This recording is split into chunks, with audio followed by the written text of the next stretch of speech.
Radikalisme di dalam bahasa Latin yaitu radix, yang memiliki arti akar. Radikalisme adalah istilah untuk para pendukung gerakan radikal.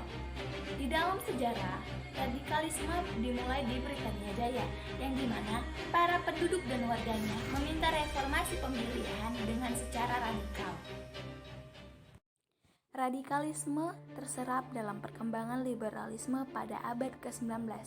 Makna radikal di Britania Jaya berubah menjadi sebuah ideologi liberal yang progresif.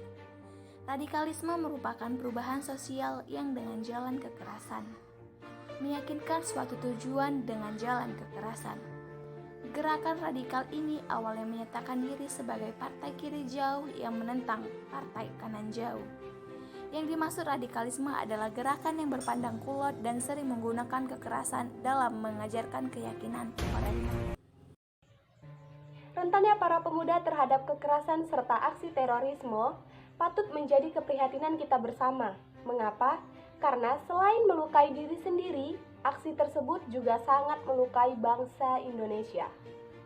Adapun beberapa faktor yang mempengaruhi para pemuda-pemudi Indonesia terjerumus ke dalam aksi kekerasan dan terorisme adalah: yang pertama, kemiskinan, dan yang kedua, berkurangnya pendidikan agama, dan yang ketiga, berkembangnya aliran radikalisme, yang keempat, kurangnya keteladanan serta semangat kebangsaan oleh pemuda-pemudi Indonesia, dan yang kelima, kurangnya pendidikan kewarganegaraan, dan yang terakhir, hilangnya nilai kearifan lokal yang dibawa oleh arus modernitas negatif.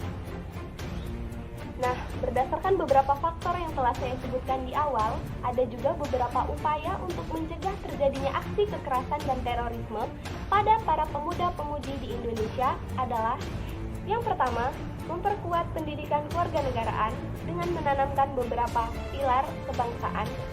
Yang pertama adalah Pancasila, dan yang kedua Undang-Undang Dasar 1945, dan yang ketiga Negara Kesatuan Republik Indonesia, dan yang terakhir Bhinneka Tunggal Ika.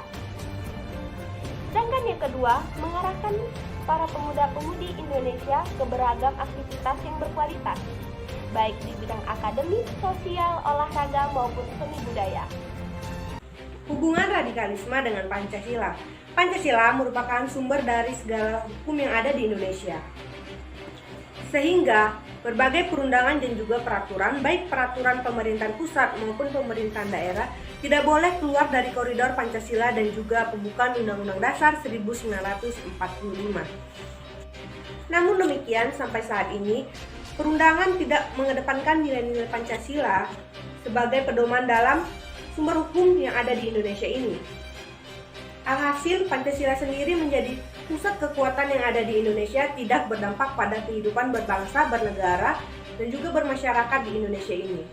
Adapun upaya untuk menangkal ideologi radikalisme global antara lain: yang pertama, upaya mendasar yang paling efektif dalam menangkal ideologi radikalisme global adalah memperkuat ketahanan nasional dalam bidang ideologi dengan cara meningkatkan relevansi dalam kehidupan bermasyarakat, berbangsa, dan juga bernegara.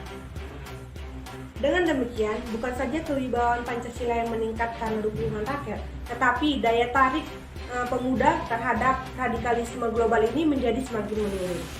2. Upaya mengkaji pola pikir yang paling dalam dari ideologi radikalisme global tersebut, yaitu membuktikan kekeliruan dan juga kelemahan dalil-dalil yang dianutnya, bukan saja dari aspek internal, tetapi juga dari aspek eksternalnya. Yang ketiga, yaitu upaya pencegahan yang sangat efektif untuk menangkal terjadinya ideologi radikalisme global antara lain: 1. Dengan meningkatkan keadilan kebenaran, dan yang kedua menghargai harkat dan juga martabat manusia. Yang ketiga, mencegah terjadi diskriminasi dan juga mencegah tindakan terhadap pelanggaran hak asasi manusia yang ada di negara kita ini.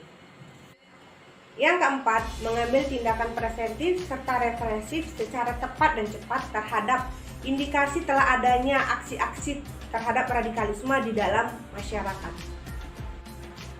Jadi, Pancasila adalah solusi terbaik dalam menanggulangi isu radikalisme global yang banyak bermunculan di sekitar kita. Nilai-nilai leluhur Pancasila juga terbukti sebagai dasar pembangunan yang ada di negara tercinta kita ini, yaitu Indonesia.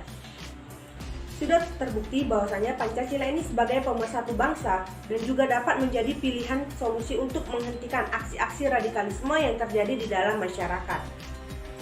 Nah, jika kita dapat memahami Pancasila dengan baik dan benar, maka kita tidak akan lagi percaya terhadap nilai-nilai lainnya, apalagi yang berseberangan dengan nilai ajaran agama kita masing-masing.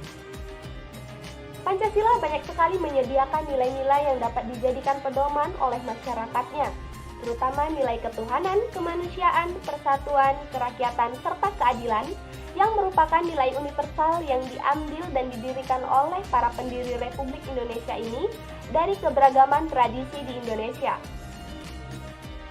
Hadirnya aliran radikalisme di tengah kehidupan para pemuda-pemudi di Indonesia akan menjadi racun yang sangat mematikan. Mengapa? Karena aliran radikalisme ini akan berujung pada kekerasan. Sedangkan kekerasan adalah perlakuan yang akan berseberangan dengan nilai-nilai kemanusiaan. Selain itu, aliran radikalisme juga sangat bertentangan dengan nilai-nilai ketuhanan di semua agama. Jadilah anak bangsa yang cinta tanah air dan menerapkan Pancasila di dalam kehidupan. Kalau bukan kita, siapa lagi? Indonesia negaraku, Pancasila ideologiku, stop radikalisme. Saya Putri Ayu Lestari. Saya Zuhriomi Kalsum. Saya Alfira Widari.